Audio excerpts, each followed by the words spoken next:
อยู่นี่อัตมาอยู่นี่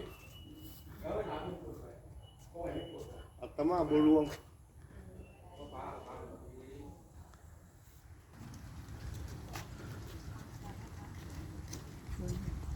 ไปข้างตรงข้าง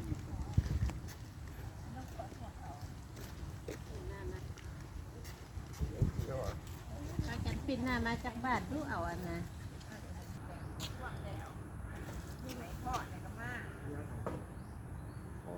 คอนพาเพลงเด้อตัวจะยังเขียวรู้ได้จดชารอชับเลยยังบ่เตะรองก็ชับเลยนะเป็นตาตัวจะเนาะ ตรงไหนมีโคตรแต่ยีเพิ่นยืนอยู่ความตะเพ่งอยู่กลางกรุงความเพ่ง2012คุณดม2013เอาเมียนนี่ดมในปีนึงยังจะมาอยู่นี่ ร่วมมันหรือตั้งไปเอาออก มองเพิ่นลม ร่วมก้อนจะออก ด้วย เป็นรูปตัวนี้ตัวมันนี่โคนเลย ทำไมสักสิ ทำไมสักทิศ ผมมาถึงเล่าห้อง ทำไมไม่เต็มเล่าห้องตัวมันนี่โคนกันยังวะ ต้นใด ตัวมันนี่โคนเนี่ยเป็นยางว่าสี่จะเบิ้งนี่ยางเบิ้งนี่ โอ้ เอามานี่ เพิ่นบ่ให้ขึ้นไปเทิงคนเด้อ เดินไปเท่าไหร่ ไปไหนเจ้าพ่อเป็นไป เพิ่นบ่ให้ขึ้นไปเทิง ตั้งกันก่อนแล้วธรรมดาไปมันอยู่ ชมตรงไหนเจ้าศักดิ์สิทธิ์นะ หากมันอยู่เท่า เจริญมื้อเจริญมื้อ ในประวัติคนไทย โจเนาะ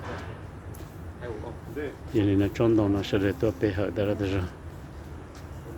แล้วมื้อเกิดตัว รู้ใจเอียดิชินะ ย่างเท้าจับคือย่างเท้าเลยย่ำจิ้มปาก ส่วนมันไม่โกรธคือส่วนไม่สักทีหนึ่งเดียวในโลกโอ้แต่พอดีเกิดเที่ยงคูกับน้ำ ชมตรงศักดิ์สิทธิ์นะ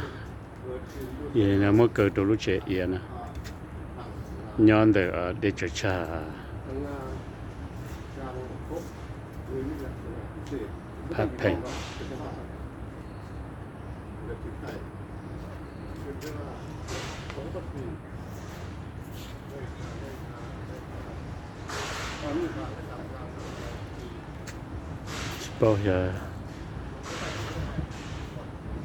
被这波凶了呀，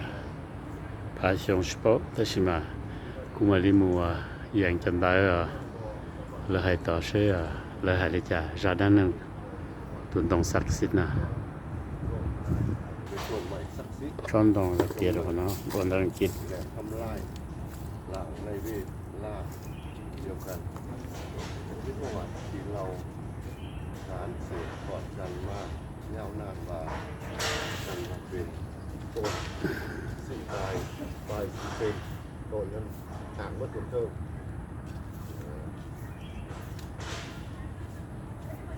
ต้นต้นสมาธิเสกในสิ่งที่มีชีวิตตายเดี๋ยวยอดไปของถูกๆ ข้างในอะไรให้รู้โชว์ ทุกๆวันศีลจะมีฝูงนกกระย่าง ใช่เนาะขนาดว่า หาวันมาฝักเศร้าแต่จับกิ่งคันต้นไม่วันนี้โคตรเป็นหมื่นโตโตกว่านั้นส่วนวันธรรมดาจะมีการนำมาบินเวียน จะมีกาหนามนะโดยมีเวียนเป็นวงกลมอ้อมต้นมันนี่โคตร